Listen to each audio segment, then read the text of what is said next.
be a slight delay. I'm trying it out yesterday. It's like 5 or 6 seconds.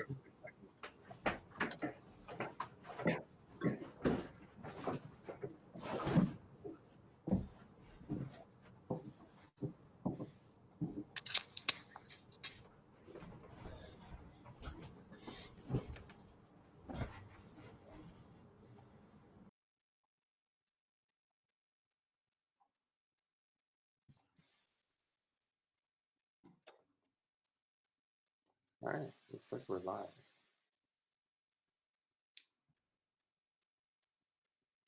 Yeah, I think it'd be helpful to have someone maybe just like watching the stream, and we can all hang out in Slack just in case like stuff happens. Okay.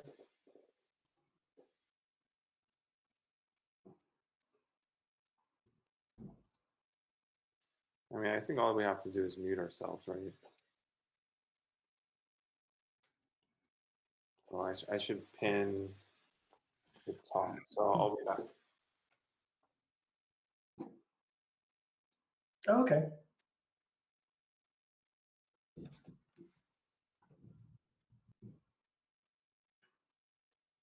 So in Hangouts, we see one person at a time, but we don't see all the heads. Correct. You can pin one person by clicking on like their user, but there's no like, as far as I know anyway, there's no like multi-tiled setup. Should we switch to meet.com and do that?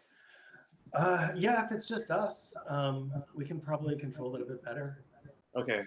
Let me get my other laptop out then. Shoot. You want to start the meet.com? Yeah, I can try that.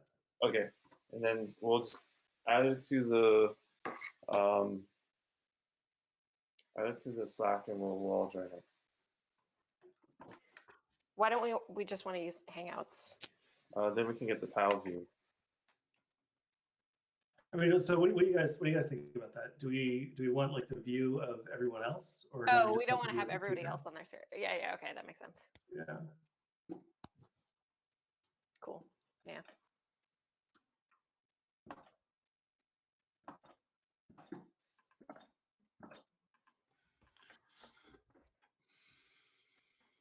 Okay. Can somebody send out a tweet? No. Should I tweet about it, or do we want it from the official? Mike should tweet about it because he has.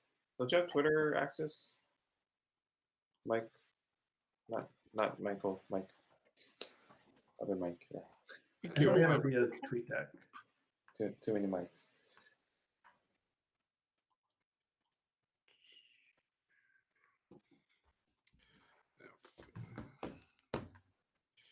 Yeah, my problem is Slack access.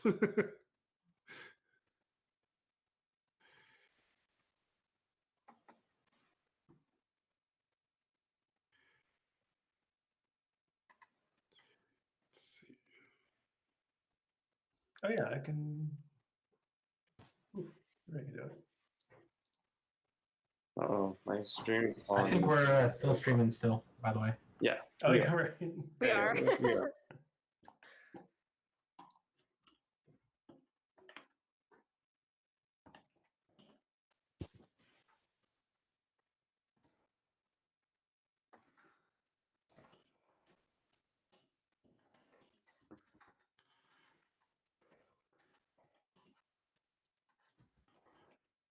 So what do you say? We're all moving off Hangouts? Yeah. Yeah, I'll send it a link.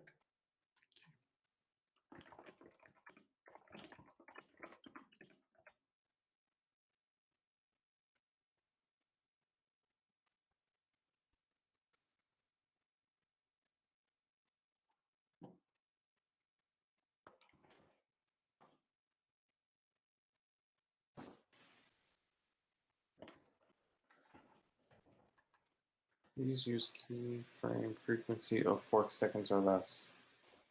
Current keyframes are not being sent off often enough. I think you might not be able to run a Snapchat filter too. Oh no, this is on a separate computer. Oh, a separate machine. Okay. Yeah. Let me figure this out real quick.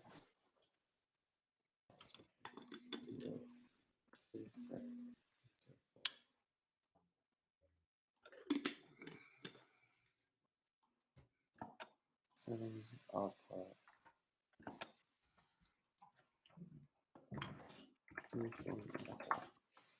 Okay, I posted a link in Slack. If we can try joining that. Okay.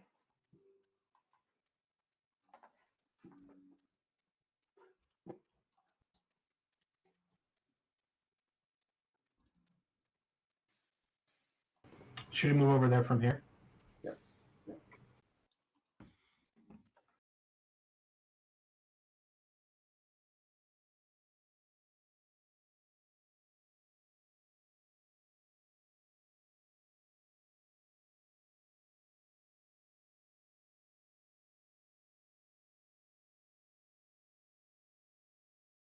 Yeah.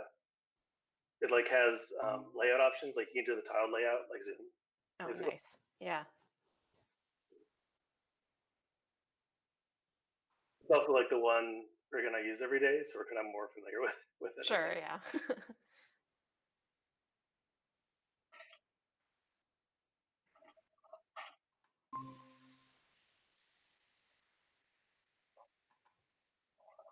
Oh no.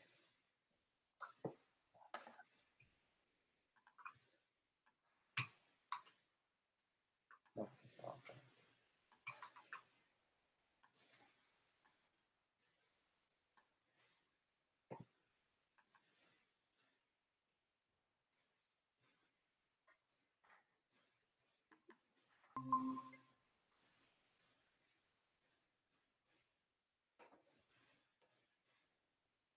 Oh boy.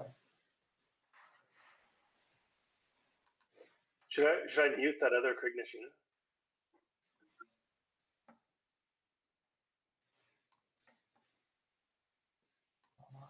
Hold on.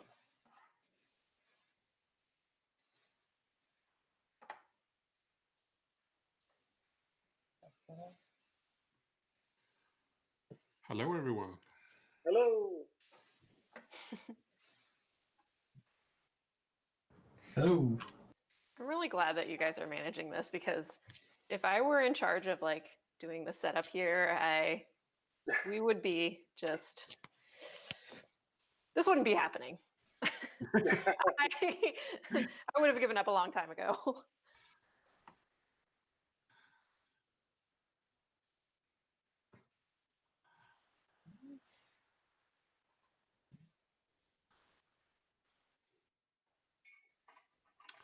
It's all about teamwork.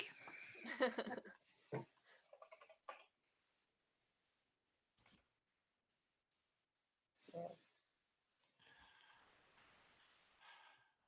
Brendan, I want to know who you're spying on in the background there. It's such an awesome telescope.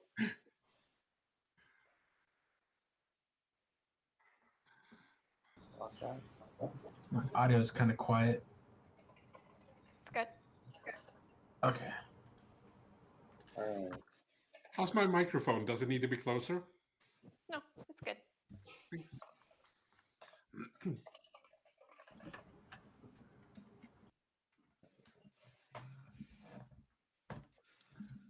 We just need like four more people, and then we'll be like the Brady Bunch. Like when you have 9 people on like a meeting, a virtual meeting. You're just like, okay, everybody like look down, then look up, and look to the side.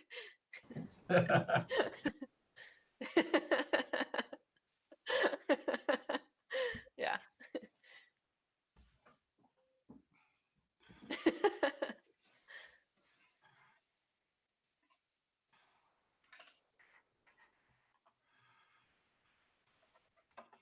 All right. So how are we doing? I can't tell. We have 9 viewers. Probably one of them's me. Yeah, I think 5 of us are us. Oh, where's Chris?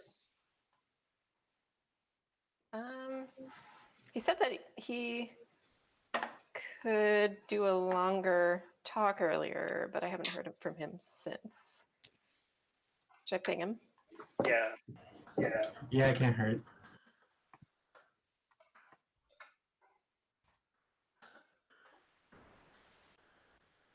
So when we present in this, what does it look like?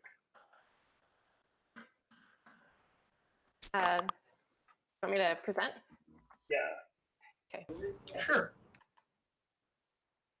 I think Craig can control, since he runs the stream, he can control pinning people and stuff like that. Hold on. You want me? Cool. Pin everybody or just pin the main speaker?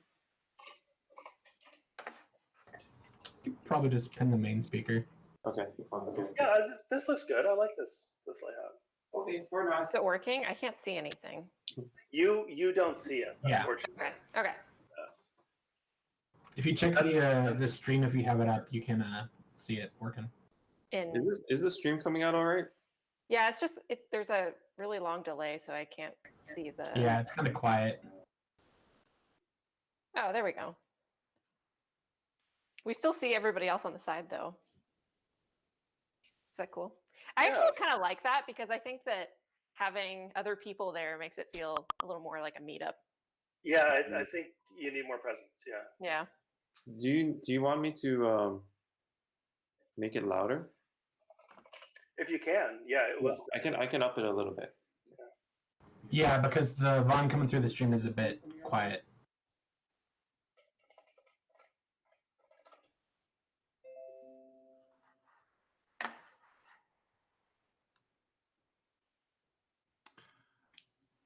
I can't see what I'm presenting myself though.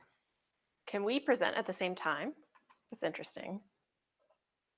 It says my screen is still. How's that? Is it better?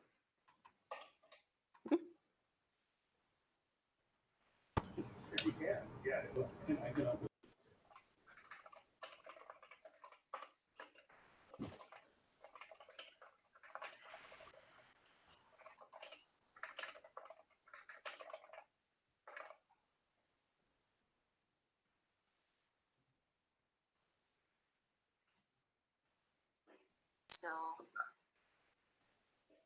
it better?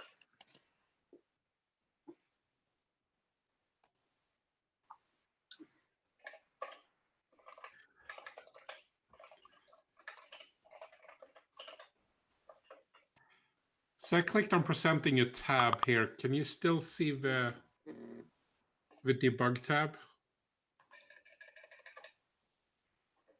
The debug tab? All I'm seeing is the Stack Blitz window. But you see all four, like Hello Angular and then debugging on to the right? When you say debugging, you mean? I don't think we see the debugging piece. Oh, Yeah, I just see the hello. We just see your tab. okay. Yeah, it doesn't look like there's a like dev tools or anything open. Interesting, because it's blue. The whole thing is blue on my side, so it looks like you should see it. Oh, really? Let's see.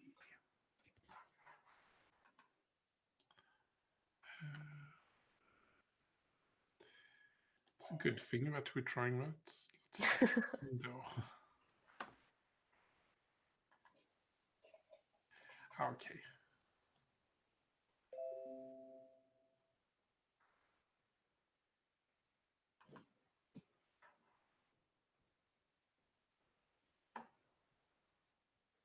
I wish I could see what I'm presenting myself. There you go. Now I see your whole window. Yeah. You can see it afterward if you go to the stream. You can see it in like 45 seconds. Maybe I need to open up a stream on my other computer over here. Yeah, I'm Not like, a bad idea. I'm happy right now that I have 3 screens. Normally it's like kind of a it's a little bit lavish, but right now it's like necessary.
All right, I'm going to mute people if they're not presenting. So, Okay. who's presenting first? Michael. Well, I think I am. Yeah. Okay. Mute. And What do you think? Should we start soon, or how do you feel? yeah, give me just a minute. Hold on.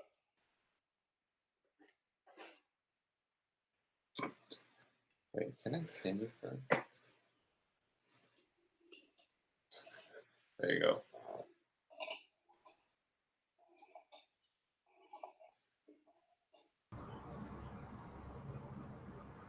Yeah.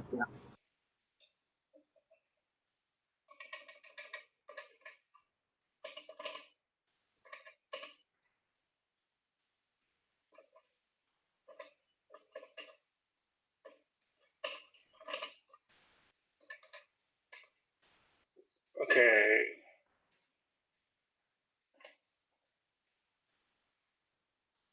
Shoot. How do I present slides? There we go.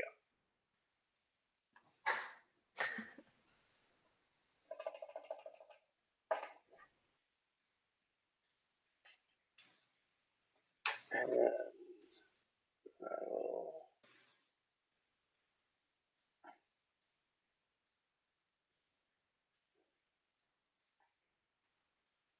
Oh, darn it.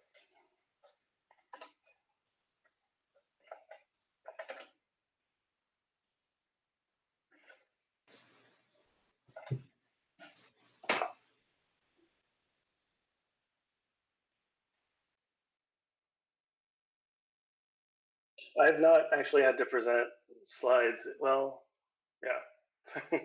This is new workflow. Okay.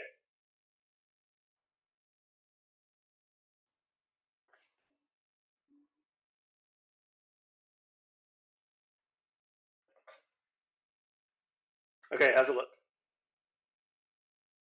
Everyone's muted, so that's great. And we're streaming? Are we streaming? Are we on Slack? Okay. Oh, so we're actually up. Okay, hello. Let me... 1 second.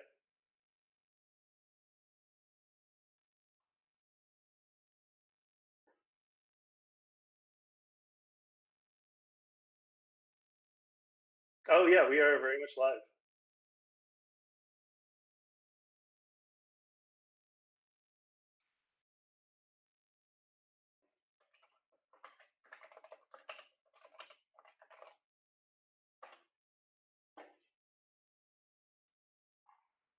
All right. Hello, everyone, and welcome to Angular Seattle. Welcome to our April meetup in cyberspace. So what is Angular Seattle? Our mission is to build an inclusive, supportive community of Angular developers in Seattle. We always want to develop new speakers, have new people come up and grow as presenters, and to run sustainably with a group of volunteers, and to speak in front of an audience like this.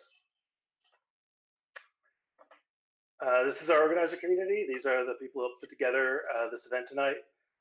You can see us all down there and like in the various chat windows. And this is supposed to be like, we want to have like a meeting and we want to like stay social. So please like chat up in the chat YouTube and we'll be, or on Slack.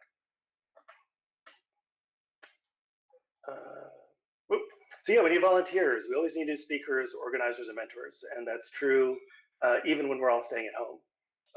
We need more people to organize events. Ways to get involved: organize a meetup, create another kind of event, and just come talk to us. Join us on Slack and hang out. In this time that we're going through, having new people to connect with, and having new, more creative ideas to connect and grow as a community is something we're really looking for. right? We can't necessarily go to a bar and have a hack night now, but maybe there's something we can do online to stay connected. As always, one of the best ways to contribute is to give a talk.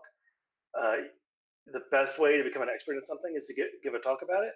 You don't even have to know what it is, right? You can just decide, I'm going to learn about Scully or pre-rendering or something like that, and then go research it, and then share with us what you learned.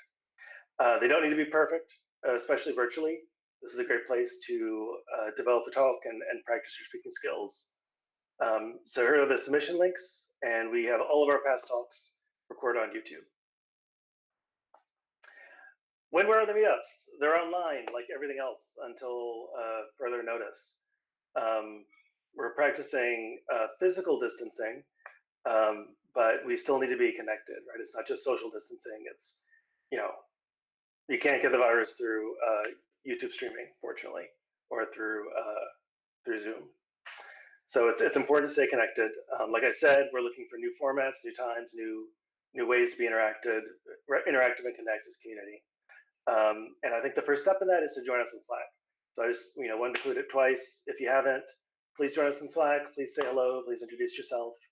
If there's something you want to do or something you want help with, let us know. And that is bit.ly.com. Or bit.ly/ng Seattle Slack. Actually, that is wrong. No, I see that it's bit.ly/ng Seattle Slack. And I'll post the link in chat.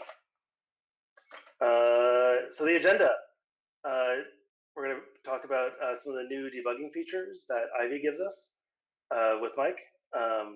Nicole is going to give us a review of technical writing, Google's new technical writing course. And Chris is going to dive in deep on Scully with us. So, all right, with no further ado, let's give it over to Mike.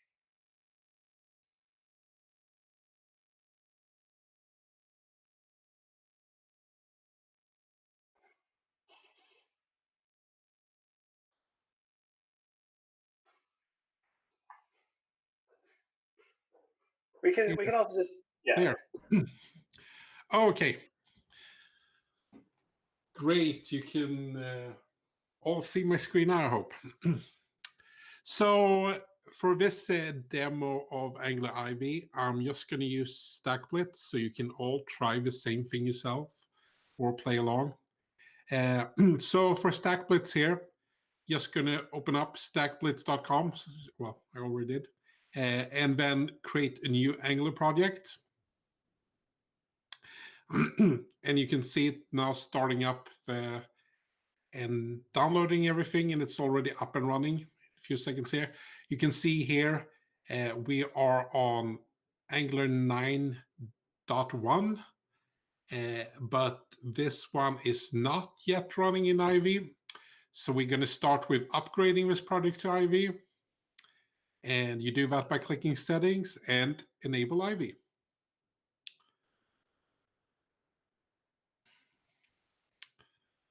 And you can see it's now rebuilding the entire application. And it's already done. Hey, Mike, could you increase your screen font size? Sure. Thank you.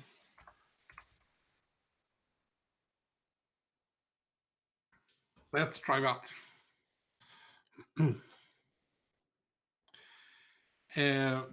So one of the cool thing with Ivy is that you can now do different type of debugging. You can debug in both HTML files and you can debug your TypeScript, JavaScript files. So the way you do that is just like before. I'm going to open up the dev console here. And you now have access to something new called NG. And the way you use this, if we start with just typing in $0, what that does is basically whatever I clicked on here and did inspect. So let's just click on this title instead.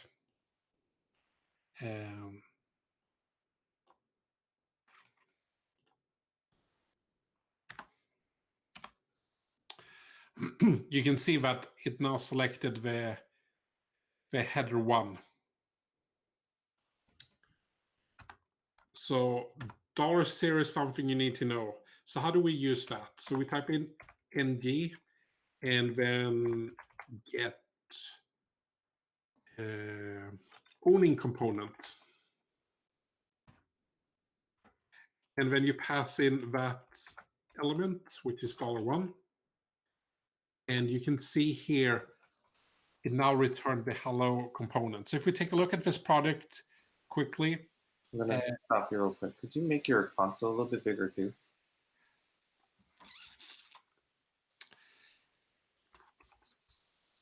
Thank you.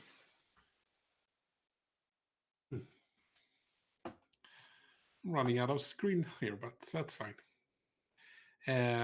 We don't need much for it. So inside the app components, you can see that we have something called hello here, and that's a hello component. And that's the same hello component that we had access to here in the console. You can see that this component has a name. So what if we create a new variable called component? And we'll declare it like this. So the next thing I'm going to do is go in and change the name here. So let's set that to Seattle. So what do you think is going to happen when I hit return here? Well, it set the name to Seattle, and that's it. You should pay attention that this didn't change here. So now you're probably thinking, okay, what's going on here? We said we had access to this component, which is your Angular component. So why is this not working? Well, it's actually working the way you expect it to work here, because what hasn't happened here is that change detection hasn't ran yet. So we can manually go in and run change detection. So the way to do that is just type in ng and apply changes. And we need to pass in the component. So basically, we're going to mark this component as dirty. And as soon as that happened, change detection going to pick it up and re-render it. So you can see as soon as I run it, it updated to hello Seattle on the screen. Another cool thing is you can go in and set breakpoints in the HTML code. If I was running inside of VS Code, I could just go in and mark the line here, but that doesn't seem to be working on StackBlitz in this version. So what we could do here is just open up our HTML here instead.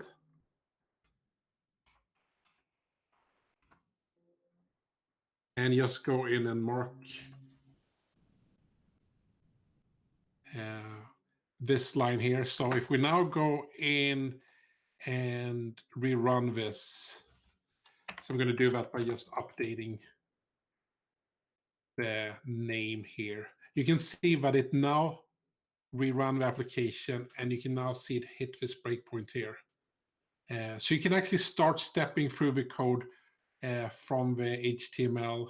You can cool features. You can go now in and explore what the Angular code actually looks like behind the scene. So this is going to give you access to easier debug things like lifecycle hooks and make sure that things happening in the right order, or why it's not happening in the right order.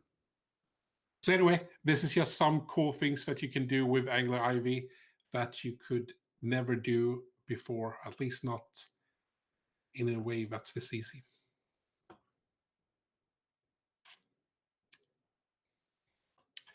And next up, I think, is Nicole. They're just going to pass it off just like that, huh? Unless you have any questions for me. No, that was great. That was great. Or any questions in the group? I don't see any yet, but we're a few seconds behind. Yeah. We can do Q&A in the end, always. Yeah. Maybe we can like save questions for the end. I hope nobody has any questions for me because I don't really know that much about technical writing. But so I know in our side we have we do accessibility testing with a tool called Axe, which tells you which elements of the page have violations. And one thing we're looking forward to with Ivy is that using get owning component to say when you detect a violation in a DOM element, get me the component that actually caused it. That was part of this rule. So, so that's very exciting. Yeah, right. Because right now we just say like, here's the selector. You know, there's a whatever. There's an image with the wrong alt text, or there's something without contrasting colors. And yeah, being able to say like, this is the component, this is the line of the template, right? That caused it is really huge for us. Yeah, that's super powerful. Yeah. Very cool. Okay. Should I? Whoa. I really want this now. Isn't this is the best? It's great. Yeah. I'm not sure about that. That's no. Terrifying, but awesome. That is really terrifying. Oh god. Oh boy. Okay. Okay, I'll stop distracting. Sorry. Let's get started here. Do you see my screen? Good? Yep, you're good. Okay. Cool. So, hi everyone. So I'm going to give a very short talk today about technical writing. And I want to preface it by first saying that I'm not like an expert in technical writing by any means. I am just a person going through the Google Technical Writing course, which is available online for free. And I wanted to share it with you all because I've gotten a lot out of it so far. And it's available to everyone, so why not? So it's actually split into 2 courses, and there's about 8 hours of content total. And the reason why I wanted to do this course is because I have been writing. I'm working on NX Cloud with Narwhal. It's our latest product, and we wanted to like write up some material to like help developers like get onboarded and understand how to use the product and what it's doing. And I know like all the things that I want to say, but I found that when I like started writing them all out and trying to express them in a clear and meaningful way, I was having trouble. And I used to kind of consider myself like pretty proficient at writing. I used to do it a lot in school, and it was like one of my favorite subjects. But I think just like after many years of like working in code and like not really focusing on writing, I'm pretty out of practice. So going through this technical writing course has been a really great opportunity for me to sort of practice that and get back into my flow. So today I wanted to kind of share with you like three things, 3 small tips from the course that I've picked up, because I'm not gonna go through the entire course here. I just want to share 3 things that have spoke to me in particular. So this is a quote from the course, and it says, "The work of writing is simply this: untangling the dependencies among the parts of a topic and presenting those parts in a logical stream that enables the reader to understand you." So the goal with technical writing is clarity, right? Like the main thing that we're trying to do with technical writing is get across a point. We're writing documentation, we're communicating technical concepts to colleagues or talking to customers. And so that's sort of like the focus, the thing that you should keep in mind when you're coming into writing documentation or something like that. So here are my 3 tips for you. The first one is to choose strong verbs. So when we're talking about strong verbs, we're talking about verbs that are going to really engage our readers. Verbs that are precise and strong and specific. So the verbs that we want to avoid are ones that are imprecise, generic verbs, such as like forms of to be, such as is, was, are, am, were, maybe using like the word occur or happen. So here are some examples. So a weak verb would be, or an example of using a weak verb would be, the error occurs when clicking on a submit button. And you could say instead, clicking on the submit button triggers the error. Or instead of saying, this error message happens when, you could say, the system generates this message, the error message when. Or instead of saying, we are very careful to ensure, we say, we carefully ensure. And phrasing them in this way just engages readers more and kind of just makes things a little more exciting. Second tip I have for you today is minimizing certain adjectives and adverbs. So this one actually kind of surprised me because I wrote a lot of like fiction in school, and I thought like adverbs and adjectives make things more exciting, right? They kind of help you describe things, and they're great in fiction and poetry, but adverbs and adjectives tend to be too loosely defined and too subjective for technical readers. So, and they can actually also make technical documentation sound more like marketing material, which is kind of a turnoff for some developers or readers. So, one way that you can avoid using too many adjectives and adverbs is to use more objective numerical info that lends accuracy and believability. So instead of saying, setting this flag makes the application run screamingly fast, you can say, setting this flag makes the application run 225 to 250% faster. And that just makes everything a little more accurate and believable. Finally, I want to talk a little bit about using active voice versus passive voice. So active voice is really what we're talking about here is like laying out your sentences. So active voice layout is having the actor and then the verb and then the target, whereas passive voice is having the target and then the verb and then the actor, which I haven't really thought about in a really long time. I'm pretty sure I learned this at some point in my schooling, but I've forgotten. So an example here is like active would be the cat sat on the mat, whereas the passive form would be the mat was sat on by the cat, or the mat was sat on. You can leave the target out in that version too. Or like another way of using an active voice, especially in documentation, is to like give a command. So saying something like sit on the mat would also be like an active form. So some examples are, instead of saying read-only access is provided by mutable input, you could say mutable input provides read-only access. Or instead of saying Python was invented by Guido van Rossum in the 20th century, you could say Guido invented Python in the 20th century. And then finally, instead of performance was measured, we measured performance. So these are just like subtle ways that you can kind of make your writing more engaging. And I honestly like never really thought about this before.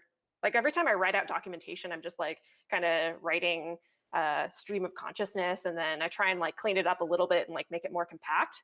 But now that I've done it, I like go through like some of the things I've written, and it really makes a huge difference. So I definitely recommend you check it out.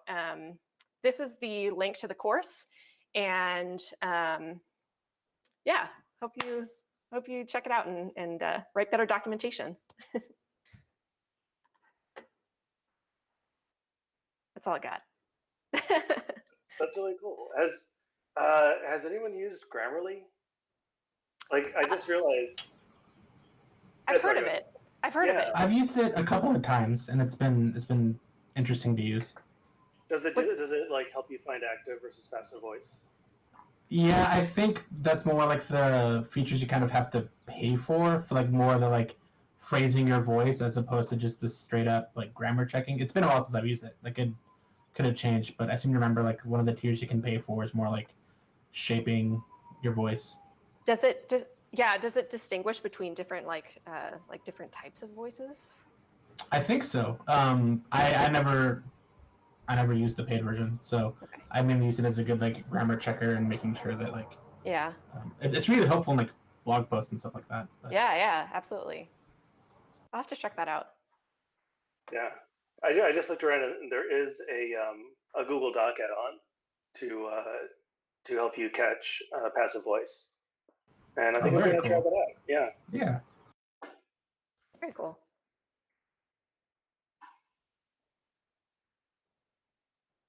All right. Oh, Mike, I think you're muted.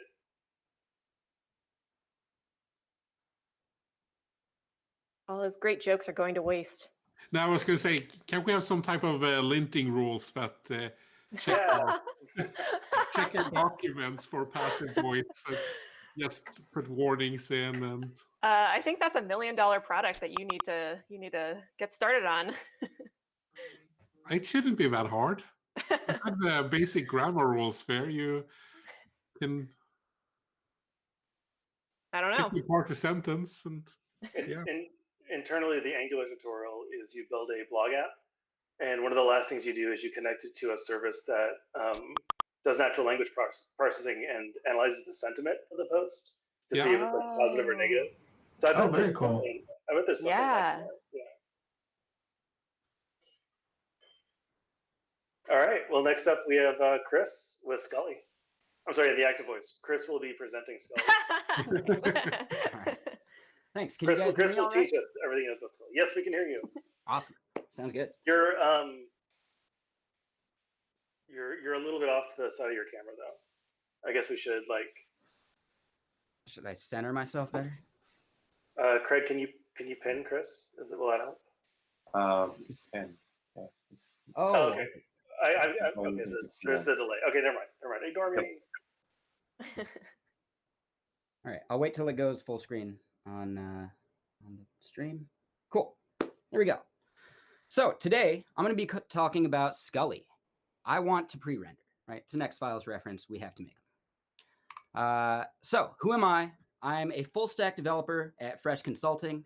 I have a marketing blurb I'm going to read for that. Fresh Consulting is a design-led software, hardware, and robotics innovation company that offers end-to-end services with integrated teams.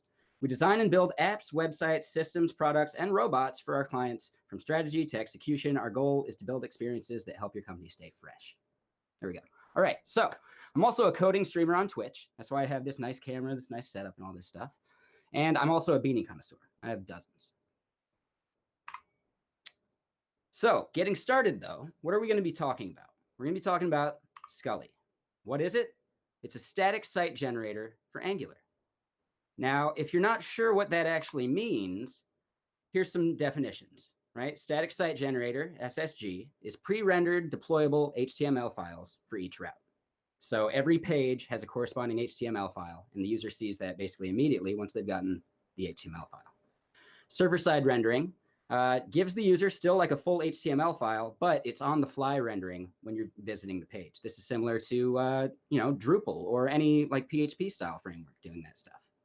And then there's client-side rendering, which is what we're all used to with Angular apps. For the most part, you're going to get a somewhat empty index.html page, and you're going to wait for the JavaScript to bootstrap in. So the translation is server-side or static site generation equals SEO and UX. So you're going to get a faster user perception of loaded state, and Google uses that for like ranking sites better. So if you're a faster site than someone similarly ranked, you're actually going to rank higher because of that. And the other thing to realize is that Google does not index all JavaScript very well. They're doing better. They're getting better with it every time, but it's just not perfect. And not every search comes from Google. So that's very important to realize. Yandex, other countries, they may not be indexing any of your JavaScript. A fantastic article about this stuff is Rendering on the Web. And here's a link in the slides. I will be posting these slides online later. But for the most part, this graphic kind of sums up everything. right? We can start out with server rendering here.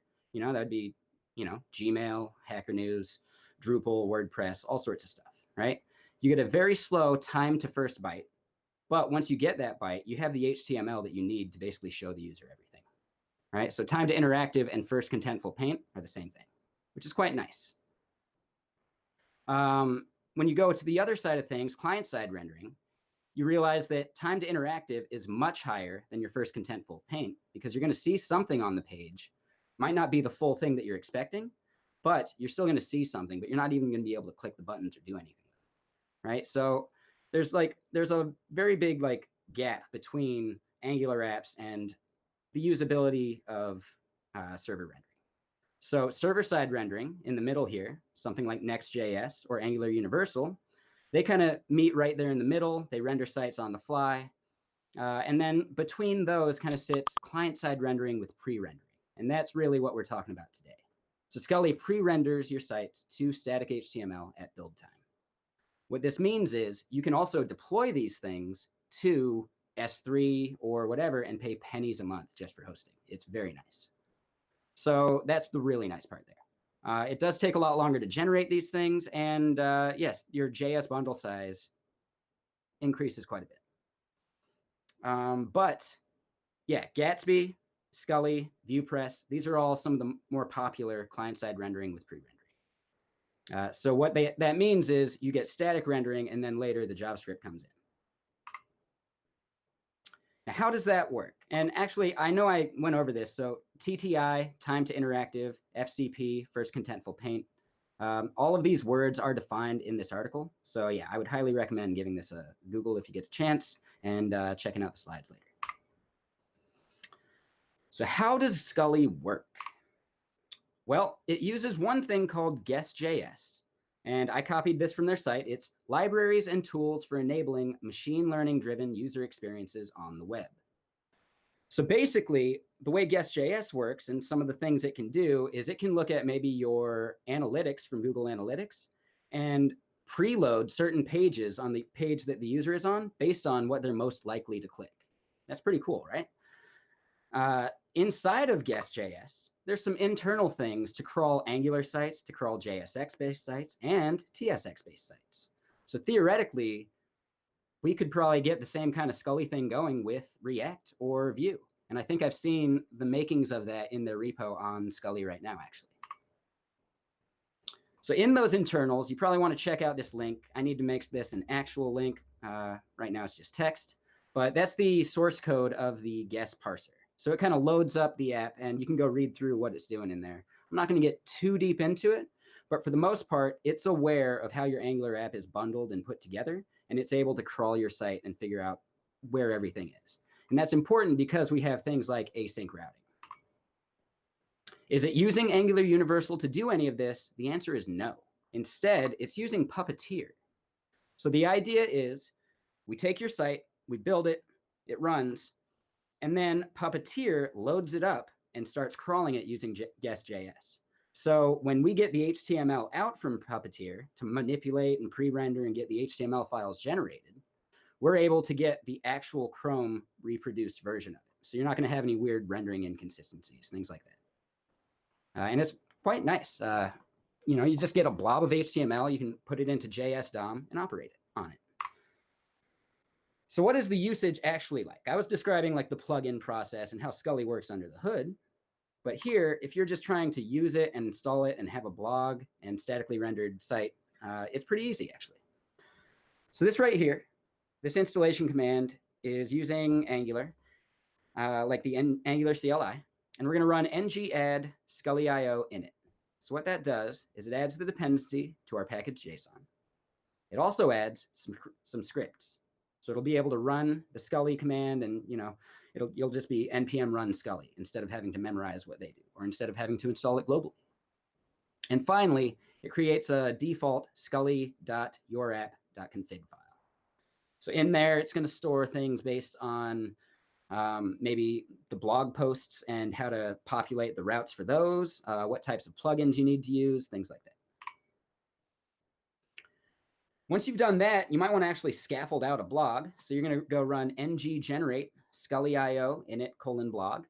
And what that will do is add some routes and create a blog folder for you. It'll also, well, sorry, let me rephrase. You can also run generate markdown here. And instead of having it be called blog and create a blog folder, you can actually make it news or something like that. So it's very useful.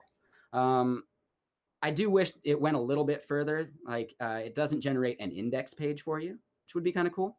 But really, they're just Angular schematics and they're just functions. You could write one yourself. It's very easy. The last little bit of the puzzle, actually maybe not the last bit, but one more bit of the puzzle is generating the routing module. Angular CLI is not going to do this for you.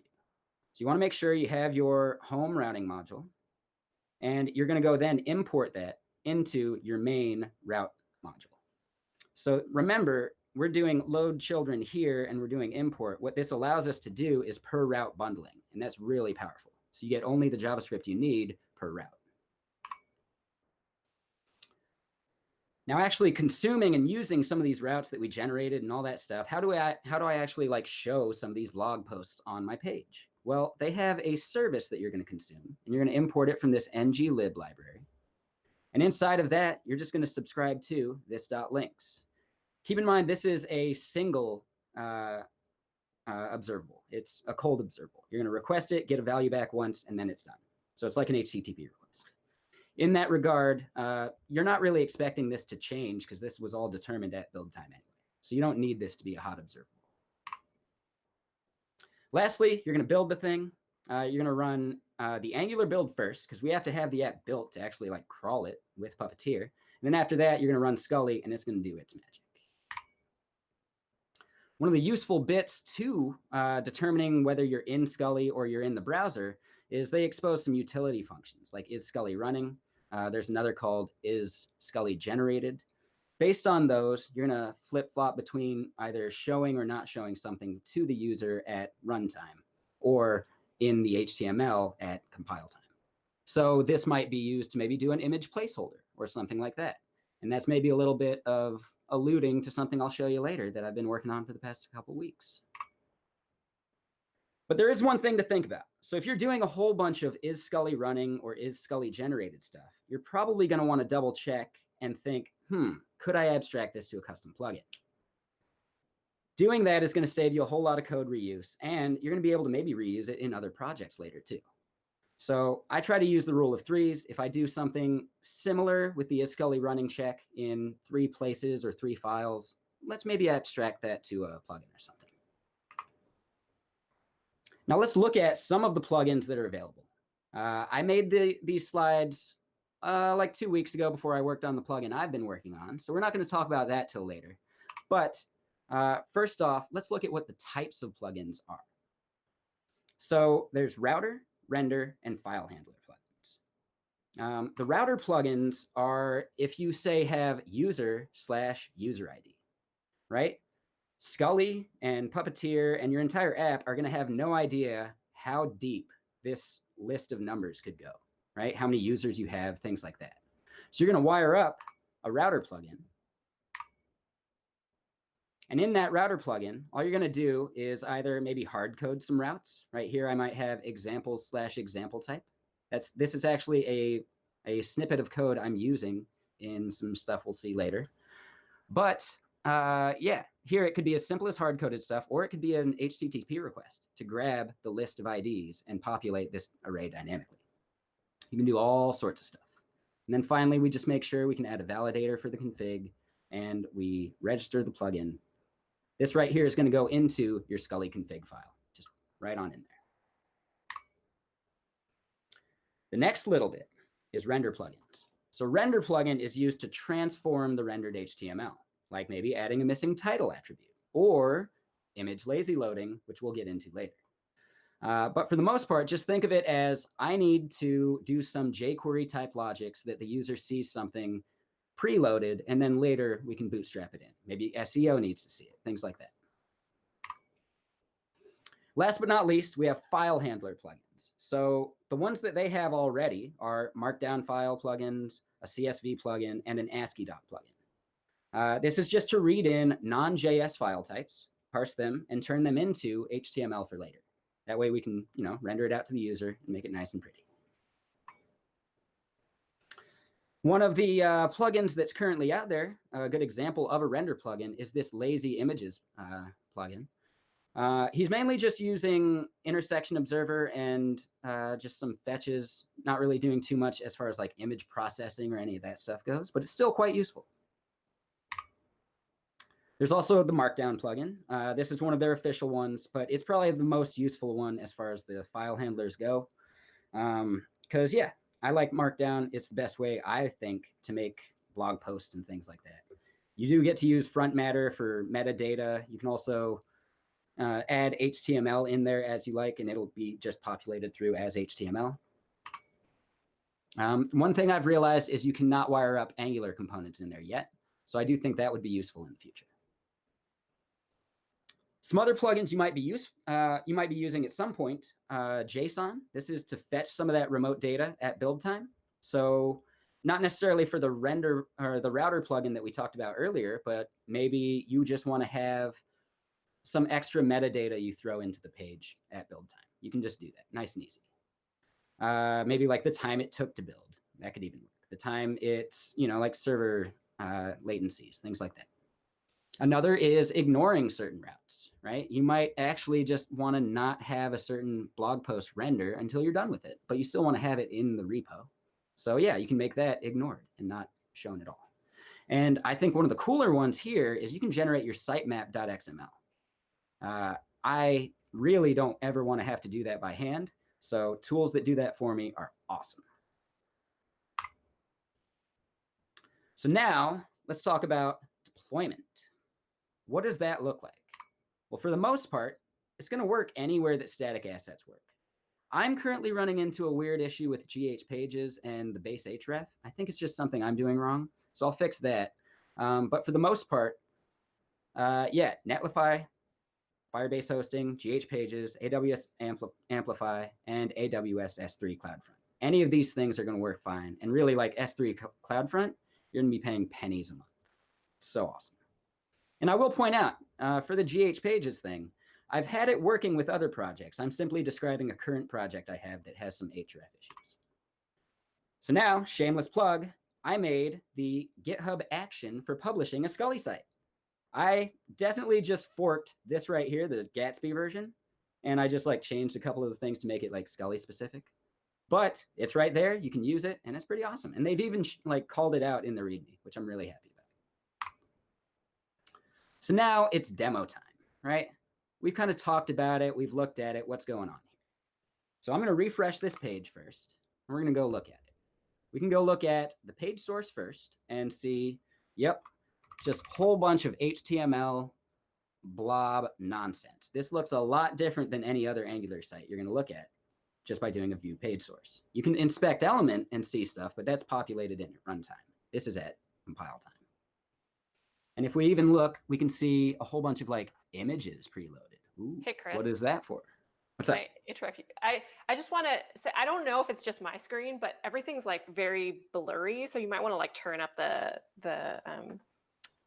turn up the size even more, because I can't read it very well. Yeah, no worries. I'm at 300% in here, but maybe I can go. But it's just size. I don't know. It's like the image quality. Yeah, I'm using some your screen software that's doing some resolution is low. interpolation. Sorry. But yeah, 1 second. Let me see if I can just increase font size on here.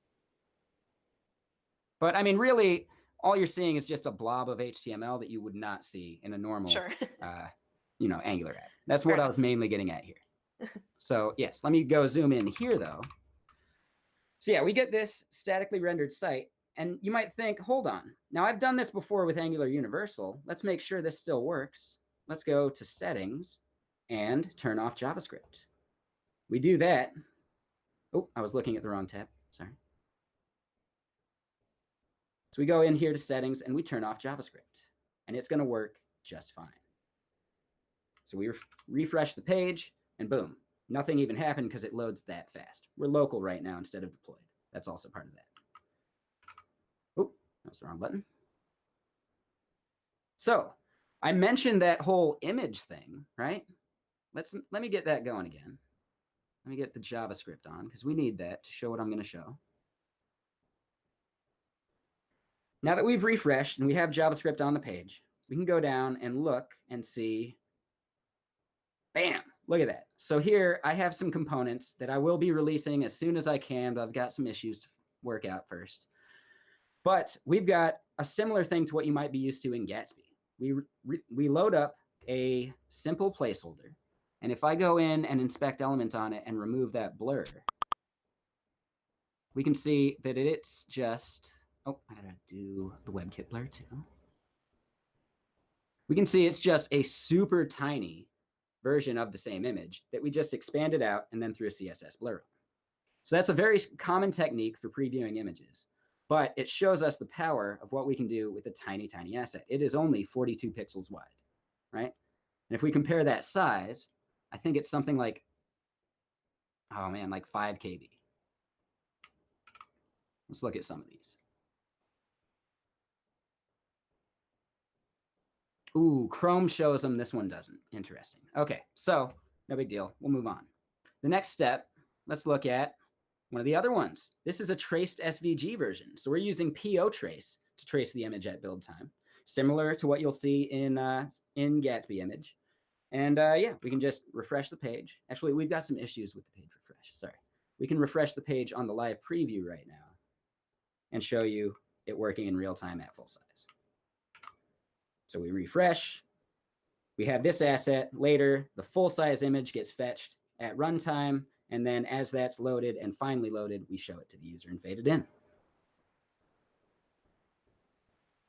And the last one that I have to show is Squip. Now, this is not a very flattering placeholder, but it's still a good example of what you can do with an SVG. So we go here, we can generate this shape, and this is just, you know, maybe like 30 or 40 shapes just to create that as an SVG. But it's at least like a little more like color, something like that. You can like brand your site better. And you can do more than just triangles. If we go and look at the config, you can pass in things like, you know, the shape, sorry.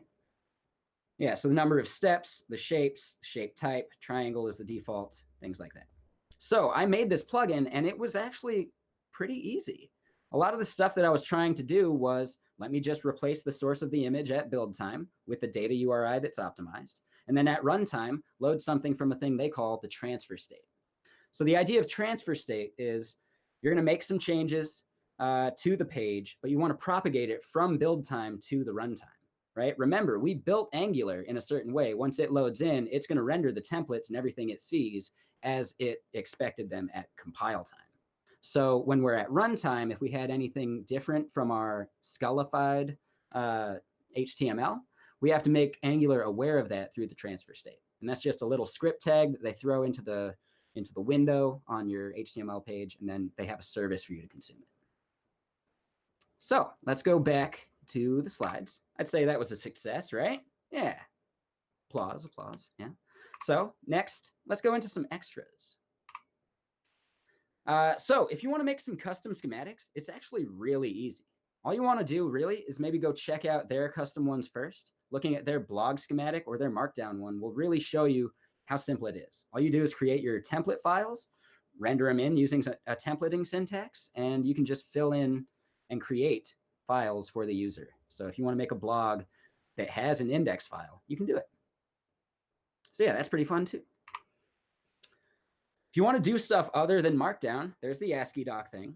But there wasn't one for CSV, like I mentioned earlier. I don't know what you would do for that or how that would work, but you could do it. So if you're trying to make a file handler plugin, yeah, the community could really use your help. Maybe parsing PDFs or something like that. You might ask, well, how do HTTP requests work? They basically just work. The reason that works is because we're running it up in Chrome, in a real Chrome instance, which is Puppeteer, and it is running actual HTTP requests for data. So you can make requests to external services. You can do all that stuff, and it's going to use the idle monitor service to determine when Angular is done doing all that stuff. So it's pretty cool. You can actually just treat it like a normal app, make your request, do your thing, and it'll work out. Now, with my image generation stuff, I had to go in and give Puppeteer like a 0 timeout, like no timeout at all, because the idle monitor service does have like a final like 25 to 30 second timeout or something. I had to fix that because some of my image generation stuff takes a long time. You might also ask, well, what about auth? So I have this app. I have some things that the user has to log in to see. What do I do for those? You're probably going to want to use something like is Scully running or is Scully generated, and either just not show anything in that area or show some type of skeleton loader or something, right? And then when the user has authenticated after the JavaScript is loaded in, you can finally like replace that data. Now, this is one of the older slides. We said image preloaders, blur up, etc. Not much there yet. We're very close, very close. I hope to have this released within like the weekend or so. So now, wrapping up. Are there any questions, any issues? I've totally got time. I just give people time in chat just in case. But yeah, while we're waiting, the citations, really, you're going to want to look at the Scully GitHub repo, and their full documentation is actually a whole different link now, which I'll make sure I update the slides for, but they have scully.io as their domain. And it's a very clean marketing site. You'll notice the site I had from my Scully image documentation, I basically ripped off their design. I hope they're okay with it. So yeah, thank you guys for letting me talk. I think that sums it up, and I'm happy to answer any questions you guys might have. That was super awesome. Thanks. Yeah, that's really I'd heard cool. I'd heard of Scully, but I didn't know they used Puppeteer for rendering. That's crazy. Yeah, it's really Yeah, cool. I didn't know that either. And so just to be clear, it's inserting magic that is like starting your Angular app in the background and then replacing, like hydrating the components live. Is that right? So that like the page actually becomes an SPA. Yes, absolutely. So what's happening here on this page is we had an issue where I did maybe this refresh here. The reason that refresh breaks is because Angular then bootstraps in and takes over where we were, stuff like that, right? So if we just made sure and had a service to memorize where they were scrolled to, we could re-scroll them back to it. Wow. So that's the thing I'm going to fix for that. But yes, keep in mind, though, that Scully is definitely very early stages. Don't use it for production just yet. It's definitely got some bugs. I uncovered quite a few today right before this talk, so that was fun. I think I heard recently that there's some other bigger companies out there using Scully also. Like I want to say... I'm trying to remember. Someone told me there was a big case study about it. Yeah, I want to say it was like 1-800-CONTACTS or something like that. So it's definitely getting some use out there. Cool. Yeah, I'm excited about it. Awesome. The blurred images looks really cool. Thank you. Yeah, I appreciate it. Yeah, I like just, being able to preload that. I have another site that's a Gatsby site that I had that stuff on, and, I missed it. So I went and recreated it. So Is this what? Oh, is this what you're working on, like on your stream? Yep. Just for the past 2 weeks. I work on all sorts of stuff. Okay. So as someone who's used both Gatsby and Scully, like how would you compare them? So I think Scully has a very interesting path forward because it can crawl an existing app, whereas a Gatsby app is basically its own self-contained thing. So to create a Gatsby app, you might take some React components and just bring them into a Gatsby scaffolded app. Instead, Scully bootstraps into your existing app, which is, I don't know, I think that's pretty cool. I would also say, though, that Gatsby has a lot more of just like a head start as far as plugins and what like the power they have with the GraphQL and things like that. So Gatsby is definitely, I think, still a better tool, but Scully is closing in. I think it's getting a lot better, a lot quicker. That's crazy. Yeah, and it just came out like, I don't even know, like 3 or 4 months ago.